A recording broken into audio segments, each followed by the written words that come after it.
I'm back with chapter 2 after popular demand. Everyone was like, oh my gosh, I was gonna do like a upload every week, but the girls was screaming, crying, throwing up and down my wall for it. So I said, okay, I guess. Anyway, so remember, I did use some recommendations from the comments to help build chapter 2. So thank y'all for the ones who commented, everybody who commented, and thank you, but a special big thanks to the ones whose ideas I actually used. Thank you so much. But yes, let's get into chapter 2. And I just want to also say I'm only on chapter 2. Big shout out to the Wattpad writers because this is cutting into my social life. Girl, I got plans and here I am canceling because I want to focus on theirs. So yeah, hopefully you enjoy. Like, comment, share, subscribe. You already know the dealio. And put on post notifications so you can see all my videos, not just this, because don't be fake. Don't be fake. And let's get into the narration of the Nutcracker, chapter 2. This is Erin's POV. Those eyes. Those beautiful eye color eyes. Who knew a color that you see in everything could put you in a chokehold like that? She looked delicate. But just as delicate, rough. I wonder what would make such a pretty little thing work here. In the ugliest of places. That must mean she could get ugly too, no? I watched intently as she lightly nibbled on her bottom lip while looking up at me lustfully. Oh, how I wish it were my teeth that could graze her plump lips. You little Shakespeare. I know it must be psycho to think so much about a person you barely exchanged words with, but the eyes tell more than the mouth ever could. I could tell if I didn't get to taste her at least once, have her to myself, it would be the beginning of my destruction. I need her. I just want to see what makes her equally as insane to want to be here with people like us. 900 days until the plan is executed. It may have to be pushed back because now she's added to the equation. Her. As I watched her walk away, hips swaying in that gray pencil skirt, I thought to myself, everyone sees what I see. Why would she wear something like that here? Does she want everyone to stare? No, she's taunting me. She knows what a man wants, but won't be able to touch. But I will. All with due time. I sigh as I toss my empty food tray to the side and just think. Think about everything. Psst, get up, a voice calls me. I already know who. I sigh as I get up and walk towards the door, waiting for them to discuss whatever it is they came for. Ooh, is she foreshadowing? Anyway, so that's the end of Erin's POV. And girl, that was so steamy to write about. Oh my god. Like, what is so wrong with a man thinking about you like this? What is so wrong with it? I like a little obsession. So now we're getting into YN's POV. And it's taking everything in me not to say Donna or like EC eye color. It's taking everything not to say brown. But whatever the fuck. As I exit the red unit, I'm greeted by a confused Tanj. Oh, there you are. I thought I lost you. After lunch, come in my office. Come see me. Okay, sure thing. I smiled and walked away. Am I getting fired? Did she somehow see my interaction with Erin? Let me start making up excuses as to why I was at his door for longer than I needed. My thoughts are interrupted as a trolley crashes into a purple one. Oh, just Connie. Oh, shit. Sorry, pretty lady. I wasn't paying attention. He says smoothly. No, you're good. I wasn't either, I say reassuringly. We're not walking side by side to put our trolleys back to where they go and get on our lunch break. An awkward silence fills the air. So, he clears his throat. How you liking your first day? I smile at his attempt to make me feel comfortable. Good so far. Some pretty cute employees, too. I turn my head smirking at him. Oh, yeah? He says while looking down at me with a slight smile creeping onto his lips before licking them. Continuing to walk straight. Yeah. I say in my sultry voice, not breaking eye contact, returning the same smile and mimicking the moistening of my lips that he did. Mirroring them. Works every time. One thing I'm not is shy. I love flirting with people just to see them blush. It fuels me knowing I have that power. He chuckles while sighing and shaking his head lightly, then runs a hand over his fade. Well, you should sit with us. Well, you should sit with this cute employee and his friends at lunch, he says while pointing his thumb towards himself. Maybe. I ponder and thought, or pretend to. Without realizing we made it to the trolley station, I put mine in the appropriate area and watch as he does the same. He then walks over to me with his hands in the pockets of his scrubs. Me and some friends are going out later. You should come, he says with a signature smile on his face. Tell me more about it at your table. I tilt my head to the side slightly and smile while walking away. As I'm walking out the door to the employee cafeteria, I look back at where I left Connie to find him staring at my ass. He slowly looks from my ass to my face and smirks again. No shame, I thought to myself. I kind of like that. As I get my food from the lunch lady, where am I?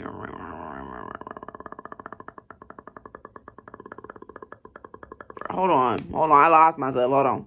I'm so stupid. I didn't even lose my position. I was just not looking properly. As I get my food from the lunch lady, I search for Connie and his said friends. With the tray in my hand, I notice Sasha and smile. I start making my way over. I make it to their table and set my tray down and sit beside her. Hey, stranger, she says, beaming at me. Ooh, you got a burger and pudding? Nice. Do you like that flavor, though? Whatever you don't like, just give it to me. Sasha, Jean says sternly. Daddy. She looks over to him, rolls her eyes, and shrinks in her seat. Whatever, never mind, she huffs. I'll just ask Nicola for more, she says while sticking her tongue out at him. How's your first day going? Jean nods his head towards me. I cover my mouth while chewing my food with my mouth closed, trying to finish before I speak. Good, thanks for asking. I smile at him. Then Connie interrupts. She also said there's some cute workers. He quickly says, glancing at me and snickering. My mouth drops. What a dick, I laugh to myself. Say Donna. Oh, fuck. Say YN. Who is the cutest? He says, still smiling. Okay, Cornelius, I got something for your ass. I say while exaggeratingly tapping my chin. I pretend to look around at everyone in the room, then abruptly say, Jean. Jean perks up in his chair and Connie's smile falls flat. Good. Oh, thank you. He blushes nervously and looks from you to his food. Aw, he's shy. I think you're pretty, he begins to say, but is then cut off by an alarm indicating our lunch is over. Damn it, Sasha huffs. Lunch was getting good, too. Anyways, she says while packing up her garbage on her tray while we're all doing the same thing. Then you should come out with us to the bar. I could use some more friends, Sasha says while flicking her straw at Connie's head and sticking her tongue out at Jean. Hey, we're not good enough? Connie says, flicking it back. Nope, she says, popping the pea, causing me to snicker. I would love to. Just give me your number and text me the details. I have to meet Hanji in the office. Or you can have mine, Connie says with that same smirk across his face. I look over at Jean and see him giving Connie a death stare. He then feels my eyes on him, looks over to me, and quickly looks away and softly smiles to himself. Or Sasha's, I say while looking back to Connie, never breaking eye contact while giving her my phone. Connie chuckles, then hums to himself. Well, we should get going, Jean says. Hopefully I see you later, Donna. You will, I say, smiling sweetly up at him. Good, he says while walking away. Connie following close behind. I'm so sorry, my reading is so bad today. I just woke up because my period cramps are like so ass. Anyway, before Connie could walk past me, he stops right in front of me, looks from my bottom half to my eyes. I don't know why I read it like that, but there's a period at the end of that. Before Connie could walk past me, he stops right in front of me and looks from my bottom half to my eyes. He chuckles as I look back at him while raising a brow, cocking my head to the side. Yeah, I'm fucking him. He then continues to walk away. Is he always this flirtatious? I ask Sasha while watching him walk away. She laughs. Normally. Not with me, though. That's gross. I giggle. How? Him and Jean are both hot. Have you not had a threesome? And if not, how? She scrunched up her face in disgust. They're literally like family. Ew. But hey, you can. Feel free. She laughs while I dramatically gasp. Me? Never. How dare you assume such a... Honestly, I wouldn't mind. She begins to cackle. Honestly, though, I've never seen John so shy. But yeah, you have my number, so I'll see you tonight. Got it, babe. I say while setting my tray down and leaving the cafeteria, locating Hanji's office. As I'm walking, I almost trip on a wet floor. Watch it, I hear, followed by a short man. Oh, sorry, I say quickly. Don't be sorry, just watch it, he says in a monotone. I scurry away quickly. Dang, that shorty got some spice. I finally made it to Hanji's office. Before I could even knock, the door swiftly opens and there they are with a smile on their face. Donna, come. I laugh and follow them into their office. I sat on a chair in front of their desk. Okay, so let's get down to business. They say while sitting at their chair and clapping their hands onto the desk in front of them. You were hired to be a doctor. Therefore, you don't need to wear scrubs like the others. We could use you in the red unit since Dr. Arler is running it on its own. Due to the level of difficulty there, the patients there, they can be a lot of work, and he could use it. I nod, showing them I understand, but really my mind goes straight to him. I've been thinking about him all day. It honestly has taken everything in me not to go back in his cell just to see him. The way his jaw clenched, the way his eyes bore into my soul, I would give everything to see that again, to feel that again. Dane? YN? I clear my throat. Yes? Sorry. You're good. I just wanted you to read these files on your own time. You should know what to expect from the patients before you begin your sessions with them. They put a stack of papers onto the desk. You don't start today, but tomorrow will be your first session with patient 313. You can continue to read the files in here, but I'll be back, they say while getting up, leaving me in the room by myself. I skim over some files. Pyromaniac, severe BPD, cannibal. Patient 212 file Z, Zeke Yeager, male, blonde, 6'1", 30. Cannibalism. He murdered his mother and father, preserved their bodies in a freezer in order to keep them fresh, ate them over the course of 3 years in order to gain power. That's alrighty. Mental state, not cured. Patient 75, file Y, Ymir Fritz. Female, brunette, 5'8", 20. Schizophrenia. Had an outburst in class, says people are out to get her, threatens to kill and eliminate enemies, assassinated the whole classroom due to those fears, quick to get violent, must be restrained and sedated at all times. Poor thing. Current state, not medicated. Patient 812, Rainer Braun, male, blonde, 6'5", 27, severe bipolar disorder, was undiagnosed during the crime, killed a family in broad daylight because patient was under the thought that they were judging him, proceeded to call the cops and said he killed them. Why would he do this? Cried over the victims' bodies for 3 hours and proceeded to get violent with the police once they arrived. Oh, wow. Current state, not medicated. Patient 199, Gabby Jones, female, brunette, 5'2", 15, pyromaniac. Burned down her whole group home with everyone inside. Oh, current state, not cured. Patient 138, Aaron Diego. Is he related to Zeke? Male, brunette, 6'3", 25. Is this him? Was an ex-soldier, killed a village with no direction by himself, killed the army captain and turned the army against the government for freedom, kidnapped the government's family, and threatened to bomb the state. And he almost succeeded in doing so. Jesus. Current state? Question marks.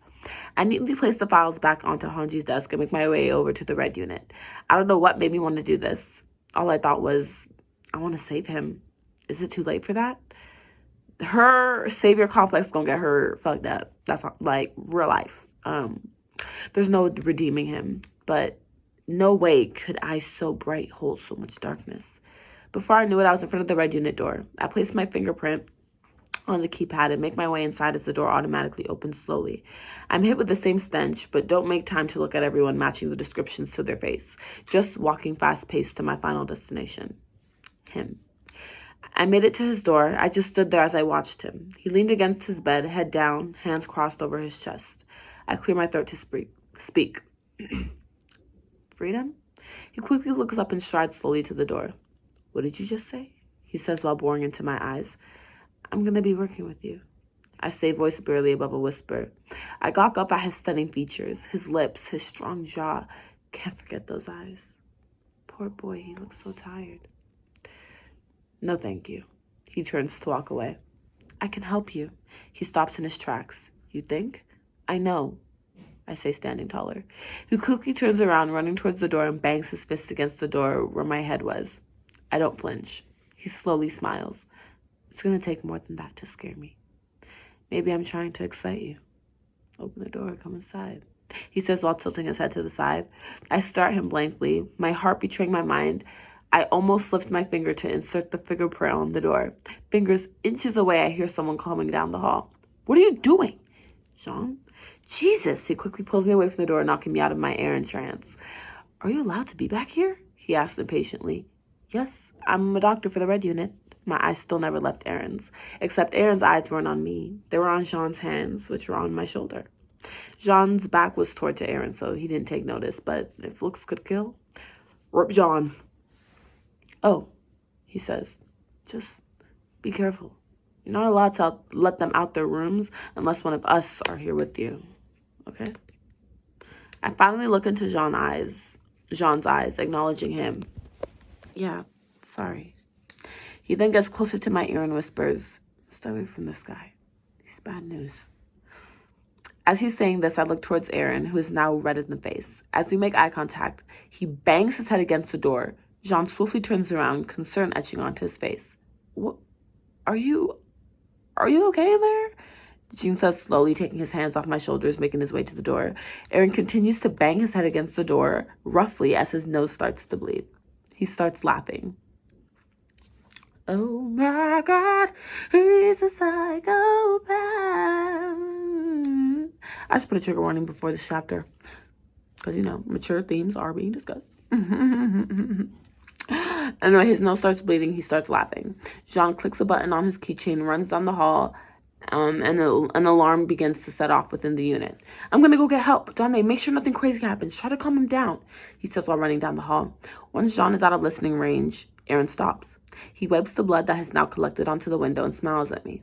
He gets closer to it and whispers, let him touch you like that again in front of me and see what I'll do.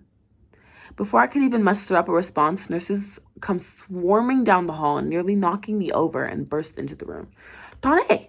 Hanch says, screaming my name. Get out of their way! I quickly move, not taking the last glance at Aaron. I make my way to the exit. I need to collect my thoughts. I make my way to a bathroom, find a toilet, and just sit. What the hell just happened? So if you notice that an idea or something you recommended is in the story, I did give you credits at the end of the chapter. Hopefully you enjoyed. It was a little, just a little cute. Just a little cute moment just to keep y'all girls going. I think I'm going to do 2 chapters a week. Maybe 3, I don't know, but y'all excited me, so I just had to do this, post this real quick, wear my favorite sweater, y'all. I had to put my man on there. I had to rep, you know what I'm saying? We got a little more Aaron interaction, and we saw his POV. He's crazy. I'm trying to make him as crazy and dangerous as possible, but he won't hurt YN. Or will he? Hopefully you enjoyed. Comment some more things you want to see in chapter 3. Yeah, thank you so much. Subscribe and all the good stuff. I love you all so much. And thank you for the support on this project. We about to have Wattpad in a chokehold, bitch. For real.